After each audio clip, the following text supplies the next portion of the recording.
Homesteaders, not farmers, are going to solve the world's food security problems. Here's how.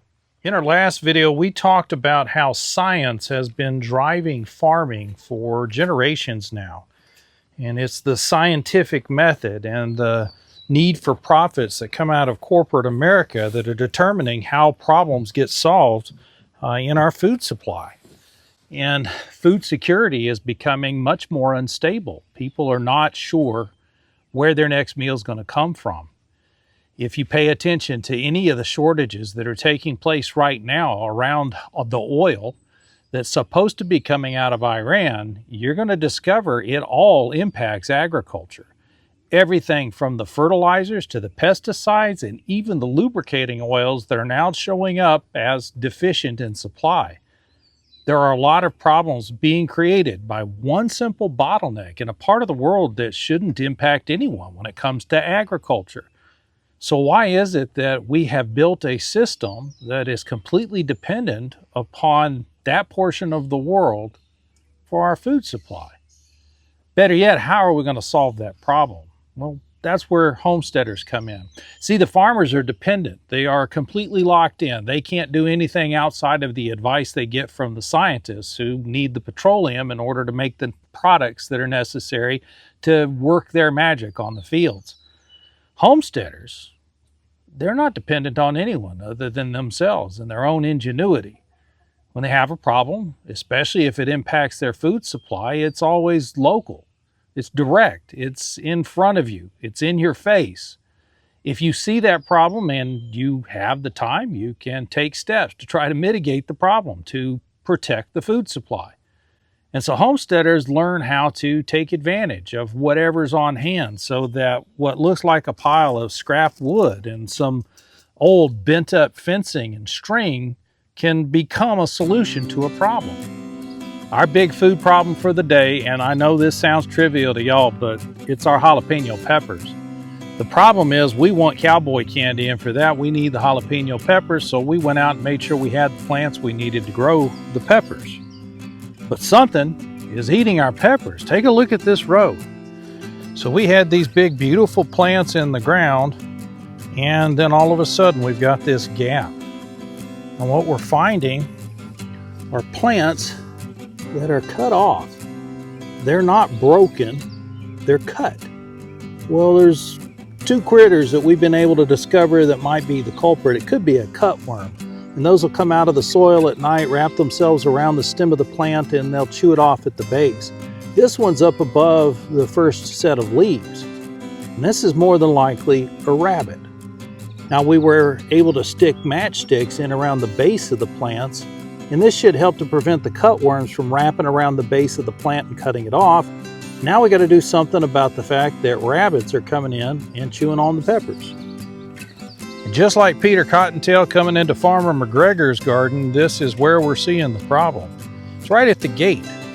So there's gaps at the front and back of the gate as well as under the gate, though I suspect it's the gaps on the sides that the rabbits are coming through. And that's where this scrap fencing comes into play. We can use that scrap fencing to cut off this gap, keep the rabbits out, and protect our precious jalapeno peppers. So the basic problem is to just fill that gap to get it covered up. And these pieces of scrap fencing, something that most folks would throw away, they're invaluable for little repair work like that. But here's the thing. This repair work only happens if there's a homesteader nearby to do it. You see, this is our garden. We put our hands in the soil here.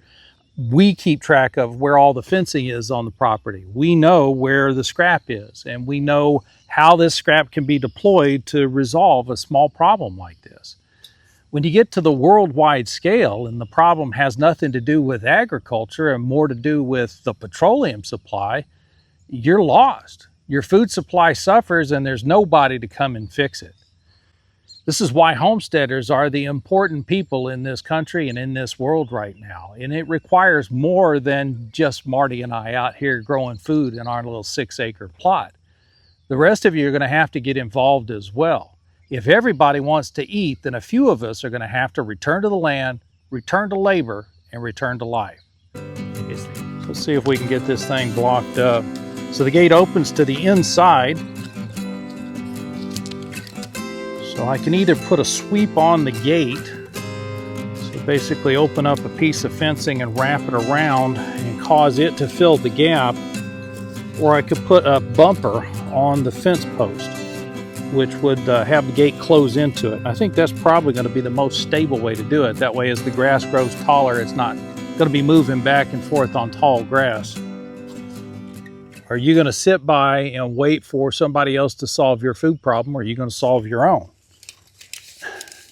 We've talked about it many times in our videos that the abundance and the bounty that we pull out of our garden isn't just for us. We share it with our neighbors. There are other people that take advantage of that. Right now, it's just a casual sharing of food, and it will soon become a very serious sharing of food because people are going to need that food. Right now, there's not enough folks homesteading. I know you see a lot of stir about it in the markets right now, and there's lots of books coming out on the market about homesteading and how it's like a tidal wave of people. But we're out here, and we're telling you, there's not enough folks out here. Homesteading is not necessarily about coming out here either. You could have land where you're at right now that you could take advantage of, and maybe it is only 1/4 acre, but it's enough to grow food on. Even if all you can do is grow enough jalapeno peppers for yourself to have a quart of cowboy candy, at least you've done something to prepare your own food. So it's not necessarily enough to block that whole hole up, but it's certainly enough to keep a rabbit out.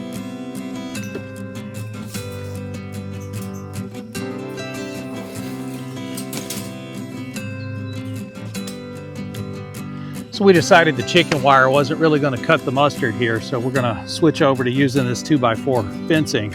This is just an old piece of scrap we bought from the last property because we understand the value of this stuff. And we're going to make a panel that will fit onto the edge of the gate and actually bridge the gap between the fencing and the gate and allow us to be able to secure that panel. Be a little bit more stable, maybe a little bit more difficult to get in and out of the gate, but it'll definitely secure us against the rabbits. The thing is, this is a local problem solved locally with local resources with local hands. When you start trying to make your food system worldwide and you're trying to solve worldwide problems, you end up stuck in endless debate. Nothing ever gets done. All you have to do is look at the problems that they've been trying to solve, including world hunger. And while they'll tell you that they've solved that problem by getting so many people out of poverty over the last 10 or 15 years, the reality is they didn't get anyone out of poverty, they just moved them. They caused the population to leave where it was, where nobody wanted to try to feed them, and move them to a place where it seemed like it would be easier to feed them. That really didn't solve any problems. It just created new ones. Yeah. So now, even in big cities, you've got things known as food deserts, where people can't get to the nutritious, healthful food that they want and need.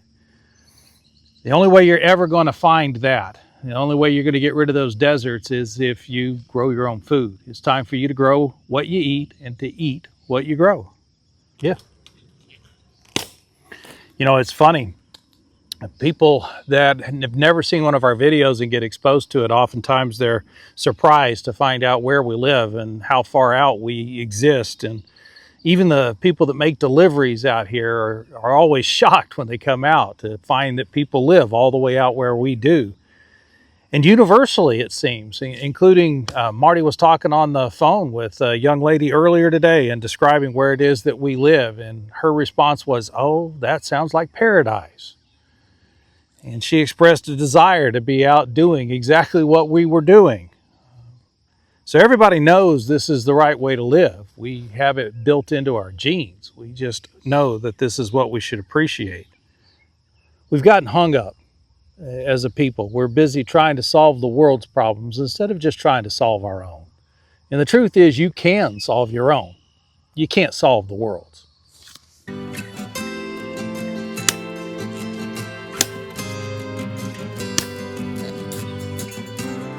Oh, and y'all, if you're going to be out working with this kind of fencing, especially if it's old and rusty like this, make sure you're wearing gloves, protect your hands.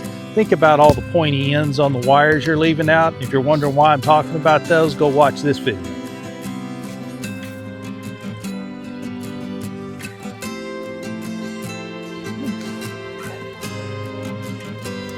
I don't think we need to.